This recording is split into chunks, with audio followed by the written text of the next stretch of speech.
Ayun guys, pupunta na tayo sa susunod nating destinasyon. Nandito tayo sa Sinto Morpa.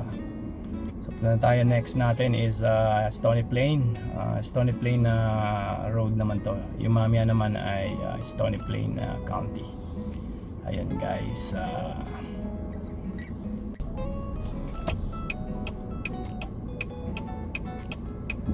so guys, ang ating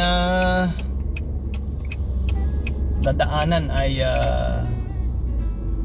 ang Anthony Hende. Kaya i-drive ko kayo ngayon doon guys. Yung sa Anthony Hende, no? Para makita niyo yung lugar na yan.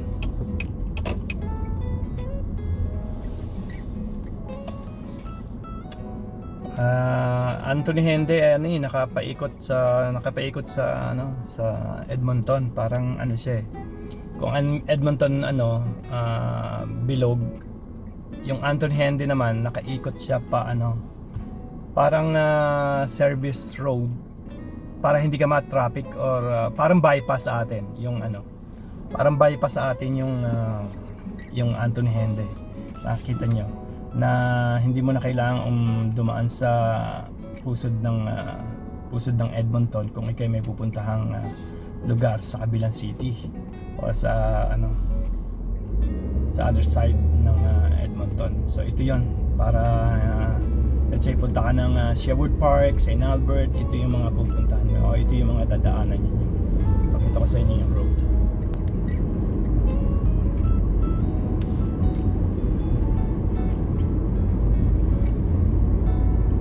Terwilligar to. Ang kagagawa lang nito guys, kasi ito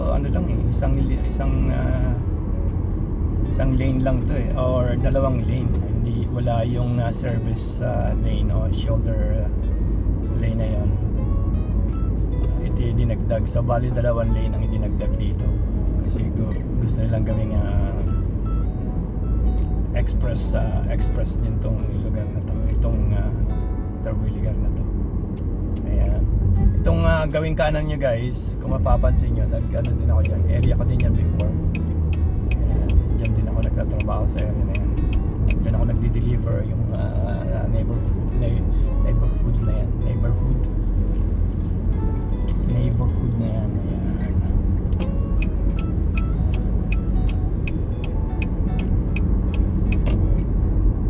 It will take 15 minutes siguro sa Anthony Hende. Tayo sa west side. Ayan. Makikita nyo guys, sabi niya Anthony Hende Drive West. Ayan. West side tayo. So kung yung pupuntahan natin dadaan pa tayo ng main city or yung road ng main city. Bagal. Pero naman ngayon, holiday, kaya mabilis na rin yan kahit saan ka daan pagkaganito Sunday. Dito Anthony Hende is 100. Dati may mga speed trap dito, ngayon tinanggal na nila dahil nga maraming maraming nagreklamo dahil napakalaking income na yung nakukuha nila dito sa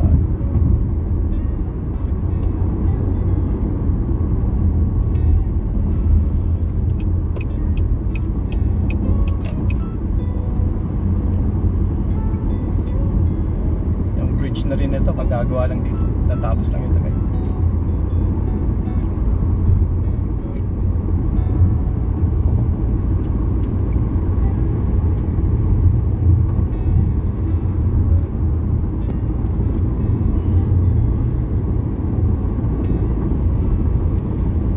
Ayan, North Saskatchewan River, yung nasa ilalim ito. Pwede tayong tumakbo ng na control natin, naka-cruise control tayo sa 103, pero pwede natin gawing kasi 100 dito, pwede kang tumakbo ng 105 pagka yung ganito, hindi ka pa matitikitan nun.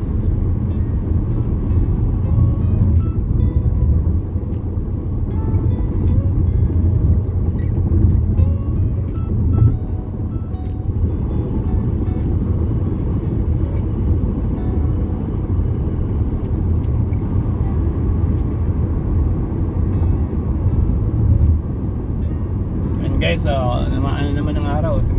Lumalabas na uli ang araw. Kasi napanay ulap eh. Covered siya ng napakakapal na ulap. Kasi ganito dito sa Alberta, guys, especially in Calgary. Kasi bundukin na yung Calgary kasi ito naman flat naman siya, maraming mga flat area.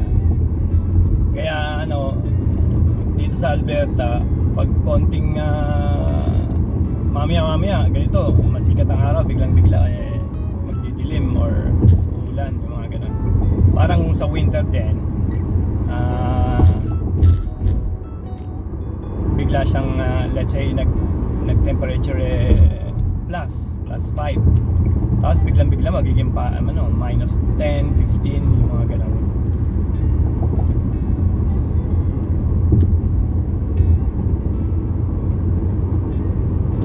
Yan, tinatahak natin tong Anthony Henday. Kung mapapansin nyo guys, yung kabila na yun sa bandang kaliwa, dati walang ano yan, walang kabahay-bahay pa dyan nang dumating ako dito sa Edmonton. Panay gubat yan, panay malawak na kapatagan, malawak na flat area, grassy, tinatawag. Ngayon guys, wala na, panay bahay na ngayon, condos, houses.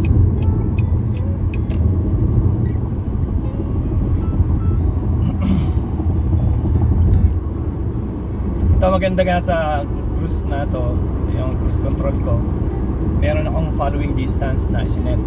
So pag biglang may nag-cut sa'yo, mag-i-stop din yun or mag-slow down yun yung doon sa sasakyan na to.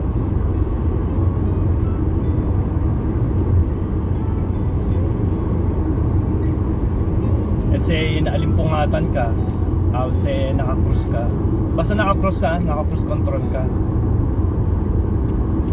naalimpungatan ka, biglang may kumat sa'yo sa unahan na napaka short na yung distance, pasok dun sa distance ko na sinet up, na yung distance ko is medyo malayo-layo ang distance ko.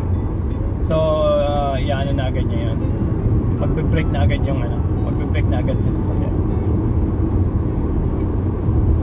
At siya inalimpungatan ka rin, nagda-drive ka sa highway, bigla mong na ibaling yung manubela sa kanan, pero naka-cruise control ka, hindi ka papayagan ng manubela na mo, tsaka mag-a-alarm siya.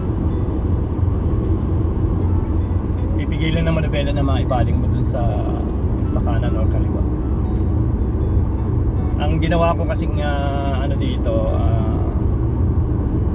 notified me na malapit na ang distance ko or yung collision na na-detect niya, air collision na, yung upuan, let's say nakatulog ka o na-eglip ka, yung upuan, gigisingin ka ng upuan kasi doon lang ginawa kong notification, vibrate na yung upuan, imamassage niya yung upuan, kaya mararamdaman mo agad massage. At saka yung alarm na red alarms dun sa dashboard.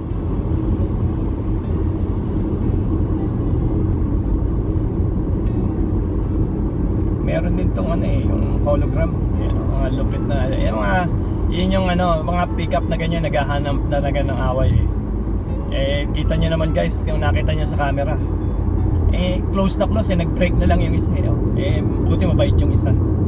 Mostly ang pick up truck dito, hindi ko alam kung bakit na mga ganyan lang ugali. Naka-pick up truck siya, tingnan mo yung ginawa niya. Kung guys, panoorin nyo mabuti, na yun kung hindi nag-brake yung isa, sapok na yung isang yun ay no.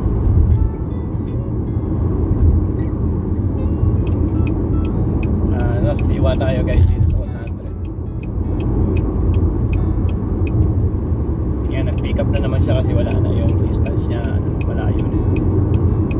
Ayan, na-detect niya, nag-brake agad siya guys. Ayan, itawan ko yung manubela niya, pagka liliwa siya, meron akong kasi natawag dyan, yung lane assist. Ayan kung natinig nyo guys, take the steering daw, take the steering. gina-guide niya ako, pero hindi advisable hindi advisable guys na ano, yan gusto niyang baguhin yung ano.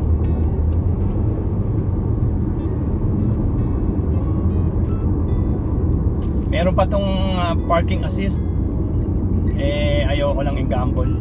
Sinubukan ko na one time, pero ayoko lang i-gamble kasi mami ano, yung parking assist naman pag ano mo lang siya, i-guide ka niya, tapos bitawan mo manibela, siya na mismo magpa-park ng sarili niya. Basta na ano niya yan, basta na-detect niya yung parking spot na gusto niya, parallel at saka vertical yung ano niya.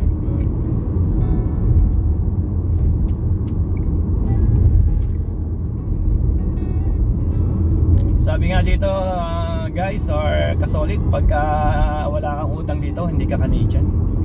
So gusto mong matawag na Canadian, yun parang utang ka dito, utang doon.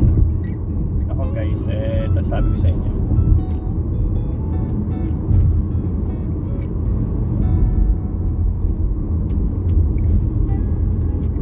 ito nasa ano na tayo, no? 11 minutes lang pala yan, ha?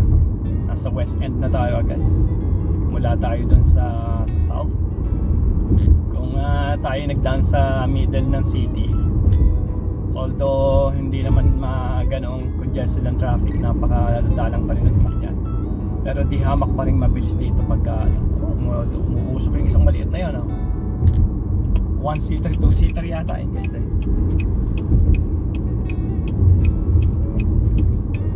kuha siya agad ng ilang minuto lang.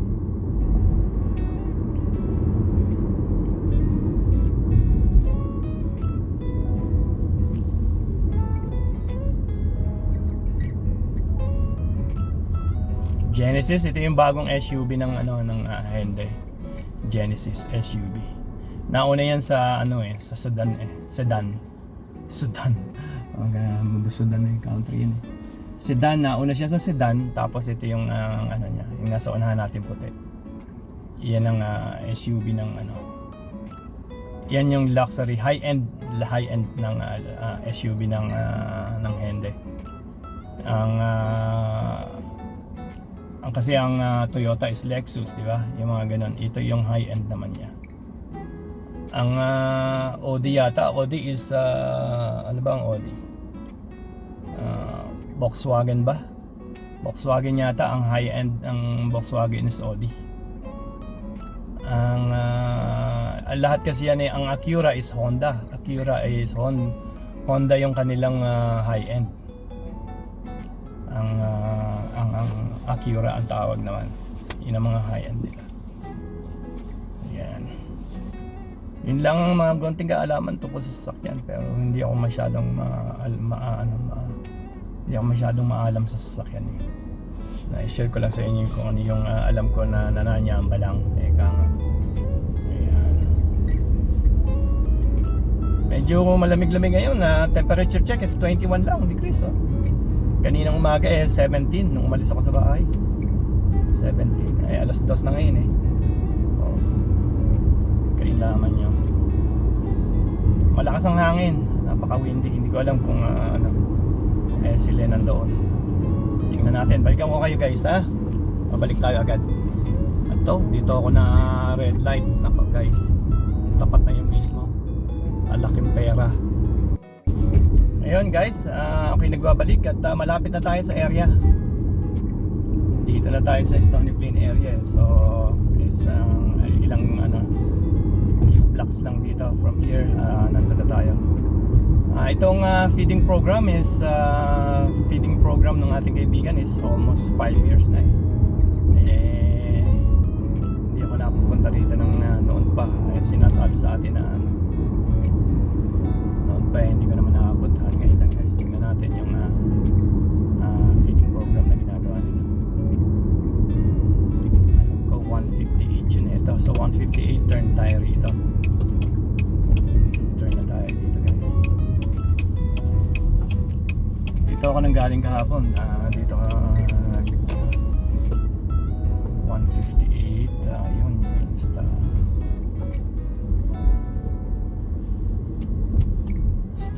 dito. Saka tayo mag-go.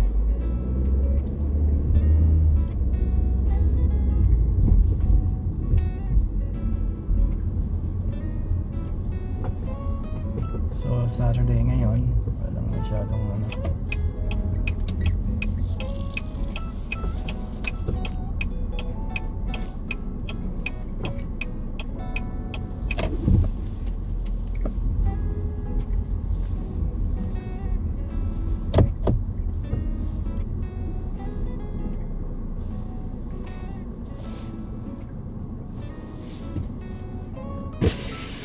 Road? By the road?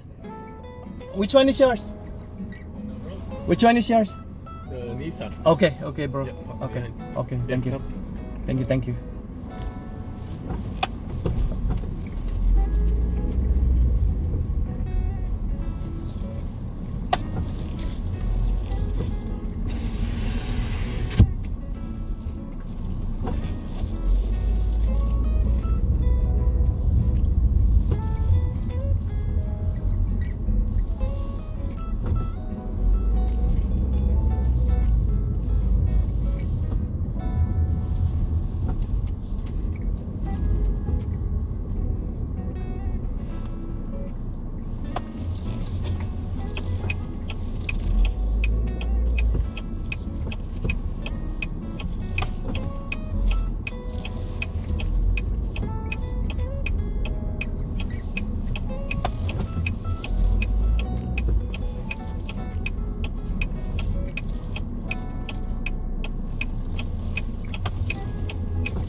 Yun.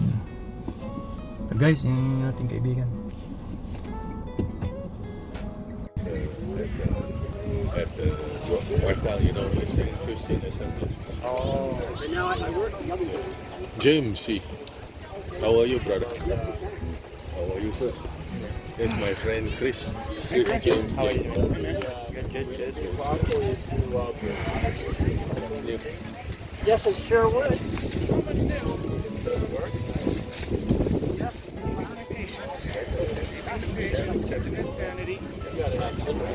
Windy day, eh? Yeah, that's why I wave my head. Yeah. Dust. I don't like dust going to my eye. It's like sunburn. And allergies. Oh, that's what it's I'm the low in the ground. 1,200 or 2,000. Really? I know. I know. Good Rita looking, is here. Hi guys. Rita is here. Yeah, I know. I know. That's my that's my ponytail, guys. This is my brother Victor and my sister Rita. And welcome to my world. Welcome to my world. You want donut? No, we're good. I'm good. Yeah. Hi guys, this is the feeding program of my friend Victor. Brother Vic with me for a long time. Yeah, we've been known each other for 14 years, and I'm actually the official photographer of their wedding, Brother Victor. See black over there. Yeah. Oh, it's a volunteer? Oh. They live around this neighborhood. Around this program. Oh, okay. There's a washroom. 2 washrooms. Oh, so you guys provided too? Yeah. No. It's the CD. Somebody donated the it? CD. The CD provider. Oh. It used to be Christmas lights. Yeah. It's a likely thing. The bus station over there. Number 7-Eleven. Yeah.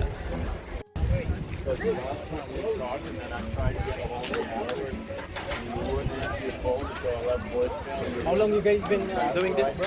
Going to 5 years. 5 years. 5 years. Oh, guys, see, they're doing this feeding program for 5 years now. Every Sunday. Sunday, too. Every Sunday. So guys, if you guys wanted to Check on the web. yeah, exactly. To do a volunteer. How can I help you? Catherine? That's for the clothes. Yeah, my dog does all the same thing. And I Roy?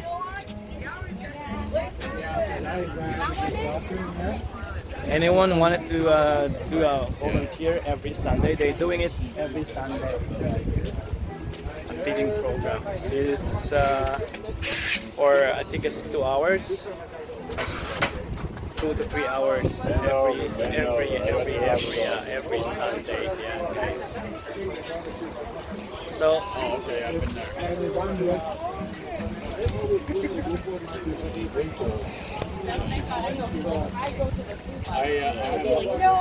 have my basically, like when you get up from the chair, your blood pressure will go up, mine goes down. and guys, galing na tayo dito sa feeding program.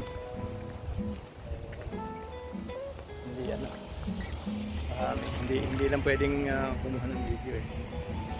Dahil yung iba ayaw magpakaan. So nakakuha lang ako ng content and umalis na tayo guys. Punta naman tayo sa Stony Plain. At doon ko naman kayo papasyal guys sa Stony Plain sa ating isa. Yung barkada ko ng college. At siya nagtatrabaho sa Wendy's, tingnan natin. At pasyalan natin siya. May bibigay rin ako sa kanyang pinabili niya nung umuwi ako sa Pilipinas. So guys, samahan niyo ako at